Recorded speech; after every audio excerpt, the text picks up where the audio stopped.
Pak Jokowi marah-marah, keren, keren. Mudah-mudahan marah beneran Pak Jokowi, mudah-mudahan. Ya kita dukung, kita dukung. Saya akan reshuffle kabinet kalau perlu kata Pak Jokowi. Bagus, alhamdulillah. Mudah-mudahan Pak Jokowi betul-betul mereshuffle dan menteri-menteri yang kurang kompeten digantiin aja Pak, gitu ya, digantiin aja Pak. Yang gantiin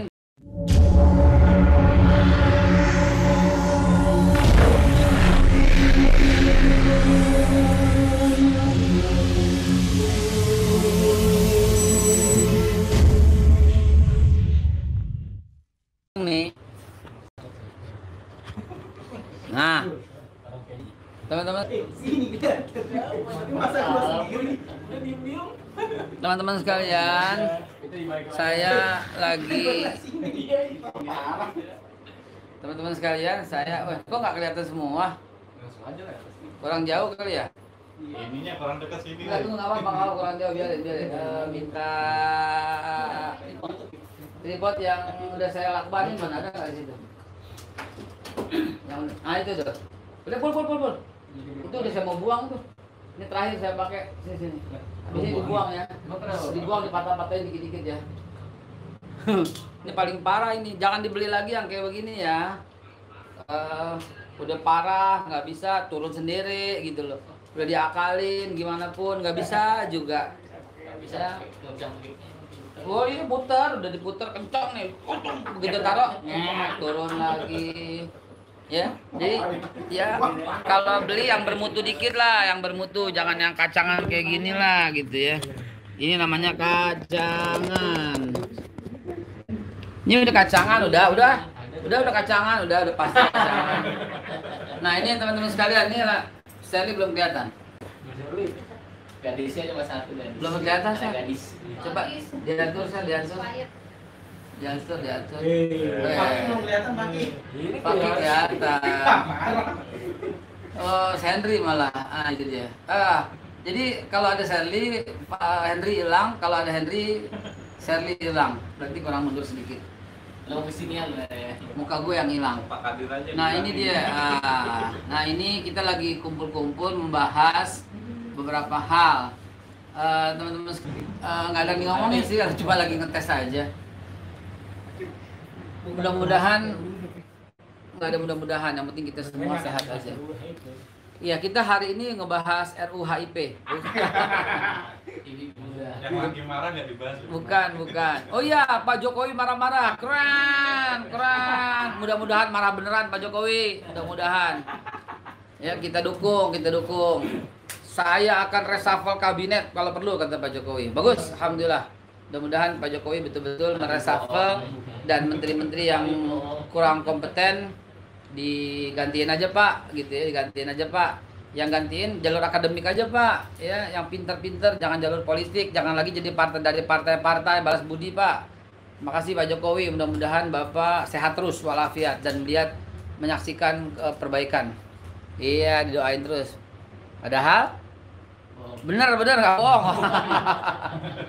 Gawat loh. Baik teman-teman sekalian, ini tim kita ya, tim kita habis buka puasa. Oke, begitu dulu ya. Ntar kita nyambung lagi. Terima kasih. Iseng doang beneran. Oh ya, belum ada yang bermutu nih kata-katanya.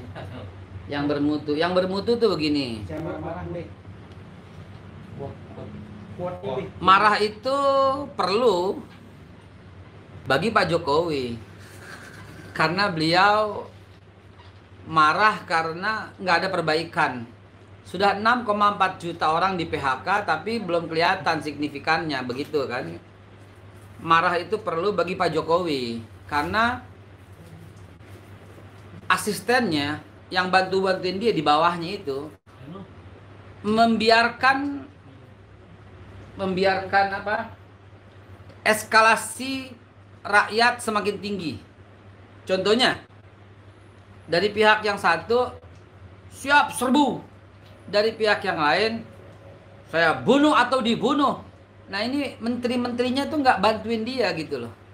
Mestinya bantuin dia. Panggil pihak-pihak yang bersih tegang, termasuk gue. Iya. Ya, panggil yang bersih tegang, duduk sama-sama, apa yang terjadi, kenapa nih begini begitu. Wah, presiden tidak boleh mengintervensi hukum. Intervensi hukum kayak gitu boleh, itu namanya bijak. Presiden yang hebat itu pasti begitu. Panggil tuh jaksa agung, kapolri, duduk sama-sama, diskusi, ngobrol baik-baik sambil buka puasa Senin kayak kita nih begini, buka bukber Senin gitu. Itu presiden yang berwibawa boleh begitu. Ya, bukan intervensi, tapi dia sebagai bapak bangsa, dia melakukan hal itu gitu. Itu nggak intervensi. Kalau terjadi di sini kehancuran, berantem sesama anak bangsa, orang-orang di luar negeri tahunya siapa ya? Itu tuh gara-gara Jokowi gitu. Ya nggak boleh kalimat itu keluar, karena ini sebenarnya ketidakbecusan orang-orang yang ada di bawahnya. Ya lu kan pemicunya, pasti begitu tuh netizen. Kan gue nggak tahu bro. Gila aja loh gue pemicu. Kalau kita tahu mah kita cegah gitu kan. Ya lo tau lah apa yang kita lagi bahas. Jadi kita tuh apa ya? Oke, saya mau lebih terbuka. Kasus pembakaran bendera PDIP. Ini saya mesti ngomong apa? Ini gue ngomong depan rezeki tuh ya. Kalau gue bohong, gue jadi racun tuh ya yang gue makan tuh ya. Tuh lihat tuh ada mie, ada apa tuh. Kalau gue bohong, dengerin ya, saya bersumpah demi Allah saya nggak tahu. Kami semua, bukan saya deh sekalian ya. Nggak ada rencana, nggak ada briefing, nggak ada himbauan, nggak ada arahan, nggak ada omongan, terlintas aja kagak, beneran serius. Bukan so bijak, tapi emang begini keadaannya. Tapi kalau di lapangan kayak begitu, itu namanya accident kalau kata ketua Korlap ya, Edi Mulyadi. Accident gitu. Saya sendiri lagi ada di tempat lain. Kalau ada, saya tahu saya ada hadir di situ ya tentu kita cegah karena itu nggak boleh. Itu menimbulkan rasa nggak enak ya. Dan percayalah perpecahan itu sakit gitu. Yang bagus itu persatuan gitu. Jadi kalau ini didiemin maka akan merambah dari krisis sosial ke krisis politik. Kalau pertama krisis ekonomi. Kalau dari krisis ekonomi merambah kepada krisis sosial, ini bahaya. Tunggu chaosnya.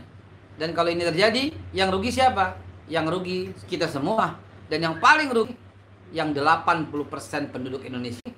Yang 80% penduduk Indonesia. Siapa dia? Dia Muslim. Ya Kristen juga, Hindu juga, Buddha juga, Protestan juga, Konghucu juga. Oke lah kalau begitu, semoga kita semua tertib, tenang, akur, damai, kompak demi Indonesia yang lebih baik di hari kemudian. Wassalamualaikum.